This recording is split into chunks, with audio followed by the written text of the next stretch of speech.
Assalamualaikum warahmatullahi wabarakatuh. Perkenalkan, nama saya Tasya Lydia Putri, NPM 1962 10973 dari Program Studi Pendidikan Bahasa dan Sastra Indonesia, mata kuliah Perencanaan Pembelajaran Bahasa Indonesia. Assalamualaikum warahmatullahi wabarakatuh. Waalaikumsalam warahmatullahi wabarakatuh. Selamat pagi anak-anak ibu semuanya. Masih semangat hari ini? Ada yang tidak hadir? Hadir semua? Ada tugas kita hari ini? Baik, sebelum kita memasuki pelajaran pada hari ini, ibu akan absensi satu persatu ya. Yang pertama Sabil, Tara, Suci, Alif, Juna. Semuanya pada hadir pada hari ini. Ada yang tahu materi kita hari ini apa? Sebelum ibu menjelaskan materi hari ini apa, yaitu cerita pendek. Ada yang tahu cerita pendek itu apa? Kompetensi dasar dari materi ini yang pertama yaitu 4.4, menulis sebuah kisah pendek dengan memerhatikan unsur-unsur pembangun cerpen. Indikator pencapaian kompetensinya yaitu menentukan topik tentang kehidupan dalam kisah pendek, menulis kisah pendek dengan memperhatikan unsur-unsur pembangunan. Sebelum ibu melanjutkan materinya, kalian boleh mencatatnya ya. Keluarkan alat belajarnya masing-masing. Bawakan semuanya. Nih, ibu akan menjelaskan materi tentang cerita pendek. Ada yang tahu cerita pendek? Sekali lagi ibu jelaskan tentang cerita pendek. Ada yang tahu? Cerita pendek atau sering disebut dengan cerpen adalah suatu bentuk prosa naratif fiktif. Cerita pendek cenderung padat dan langsung pada tujuannya dibandingkan dengan karya-karya fiksi lainnya yang lebih panjang seperti novel. Karena singkatnya, cerita pendek yang sukses mengandalkan teknik-teknik sastra seperti tokoh, plot, tema, bahasa, dan insight secara lebih luas dibandingkan dengan fiksi yang lebih panjang. Selanjutnya ada sejarah cerpen. Udah dicatat semuanya anak-anak ibu? Yang pertama, asal-usul cerpen. Cerita pendek bermula pada tradisi pencitraan lisan yang menghasilkan kisah-kisah terkenal seperti Iliad dan Odyssey karya Homer. Kisah-kisah tersebut disampaikan dalam bentuk opisi yang berirama. Adapun irama tersebut berfungsi sebagai alat untuk menolong orang untuk mengingat ceritanya. Selanjutnya ada cerita-cerita pendek modern. Ada yang tahu cerita-cerita pendek modern? Tidak? Ibu akan jelaskan. Cerita-cerita pendek modern muncul sebagai genrenya sendiri pada awal abad ke-19. Contoh-contoh awal dari kumpulan cerita pendek termasuk dongeng. Pada paruhan pertama abad ke-20, sejumlah majalah terkemuka seperti The Atlantic Monthly. Selanjutnya ada sejarah cerita pendek. Udah, kita memasuki ciri-ciri cerpen. Ciri-ciri cerpen ada 7. Ada berapa anak-anak ibu? 7. Yang pertama, isinya cenderung kurang kompleks. Yang kedua, fokus cerita terpusat pada satu kejadian. Dan yang ketiga, hanya menggunakan satu alur cerita yang rapat. Yang keempat, ada tokoh dalam cerpen sangat terbatas dan diulas secara sekilas. Yang kelima, ada setting yang digunakan biasanya tunggal. Keenam, ada tempo waktu yang relatif pendek. Yang ketujuh, menampilkan konflik yang tidak menimbulkan perubahan nasib pada tokohnya.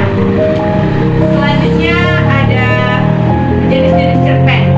Jenis-jenis cerpen itu terbagi menjadi 2. Ada berapa? Yang pertama, jenis cerpen berdasarkan jumlah katanya. Berdasarkan jumlah katanya dibagi menjadi 3. Dibagi menjadi berapa? 3. Yang pertama ada cerpen mini. 50 sampai dengan 1000 buah. Yang kedua ada cerpen yang ideal. Cerpen dengan jumlah kata antara 3000 sampai 4000 buah. Dan yang ketiga ada cerpen panjang. Cerpen yang jumlah katanya mencapai angka 10.000 buah. Yang kedua ada jenis cerpen berdasarkan teknik mengarangnya. Berdasarkan teknik mengarangnya ada 3. Yang pertama ada cerpen sempurna atau well-made short story. Yang kedua ada cerpen tak utuh atau slice of life short story. Selanjutnya ada aliran-aliran cerpen. Aliran-aliran cerpen itu dibagi menjadi 9. Dibagi berapa? 9. Yang pertama ada realisme. Yang kedua ada impresionisme. Yang ketiga ada naturalisme. Dan yang keempat ada neonaturalisme. Yang keenam ada determinisme. Yang kedelapan ada ekspresionisme. Yang ketujuh ada romantisme. Yang kedelapan ada idealisme. Dan yang kesembilan ada surrealisme. Ada yang tahu tentang realisme? Pada nggak tahu semua? Realisme adalah aliran dalam kesusastraan yang melakukan suatu keadaan secara sesungguhnya. Yang kedua ada impresionisme. Impresi berarti kesan. Jadi impresionisme adalah pelahiran kembali kesan-kesan sang pengarang terhadap sesuatu yang dilihatnya, sebagaimana kesan ia biasanya sepintas lalu. Yang ketiga ada naturalisme. Sebenarnya merupakan cabang realisme jika realisme menyajikan hal-hal yang nyata dalam kehidupan sehari-hari. Yang keempat ada neonaturalisme. Berarti naturalisme baru, yaitu bentuk lanjutan naturalisme. Aliran ini merangkum realisme dan naturalisme. Yang kelima ada determinisme. Merupakan cabang dari naturalisme, yaitu aliran kesusastraan yang menekankan pada takdir. Selanjutnya ada ekspresionisme. Ekspresi, tahu kan? Ekspresi itu ibarat ungkapan manusia dengan jiwanya yang paling dalam, cuma bisa dilakukan oleh seniman yang mengenali manusia itu sampai pada pikiran dan perasaannya. Yang ketujuh romantisme. Romantis itu seperti apa? Ada yang tahu romantis? Itu seperti sebuah perasaan. Yang kedelapan ada idealisme. Dr. Sabarudin Ahmad dalam Pengantar Sastra Indonesia mengatakan bahwa aliran idealisme adalah aliran romantik yang mendasarkan cita-citanya pada cita-cita penulis atau kepada ide pengarang semata. Selanjutnya yang terakhir ada surrealisme. Membaca harus menyatukan dalam pikirannya lukisan yang seakan-akan bertaburan, apalagi karena pengarang seakan mengabaikan tata bahasa. Selanjutnya ada struktur cerpen. Struktur cerpen dibagi menjadi 4.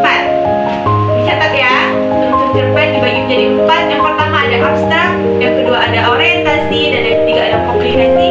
Keempat ada evaluasi. Abstrak merupakan ringkasan atau inti dari cerita pendek yang akan dikembangkan menjadi sebuah rangkaian peristiwa atau bisa juga sebagai gambaran awal dalam cerita. Yang kedua ada orientasi. Orientasi berkaitan dengan waktu, suasana, dan tempat yang berkaitan dengan jalan cerita dari cerpen tersebut. Yang ketiga ada komplikasi, berisi urutan kejadian-kejadian yang dihubungkan secara sebab dan akibat.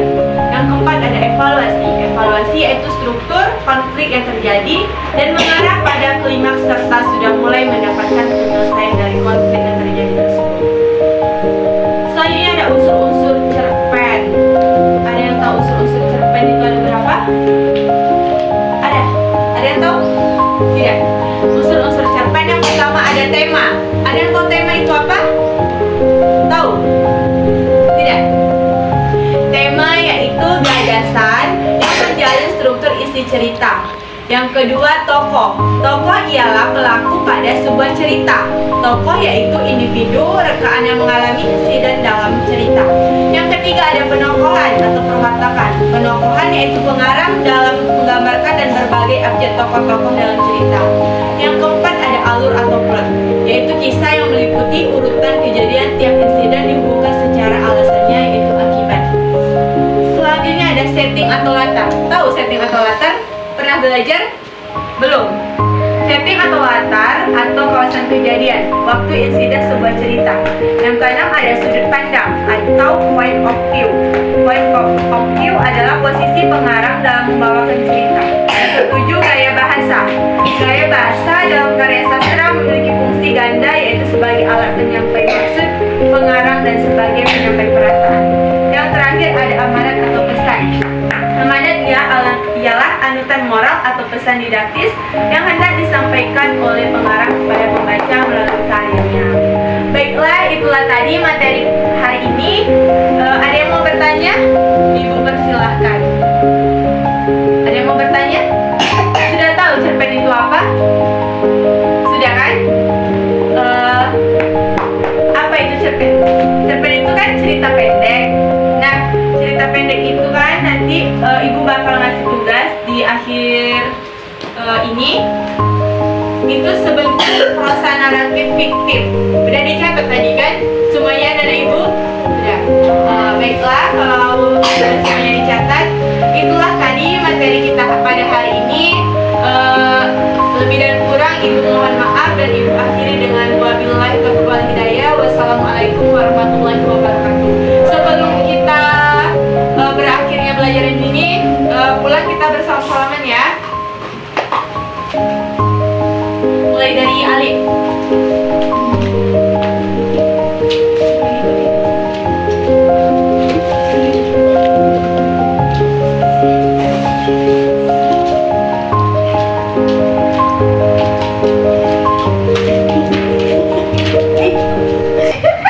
Itulah tadi video tugas mata kuliah pelaksanaan pembelajaran bahasa Indonesia saya, dan saya akhiri dengan wabillahi taufiq wal hidayah. Wassalamualaikum warahmatullahi wabarakatuh.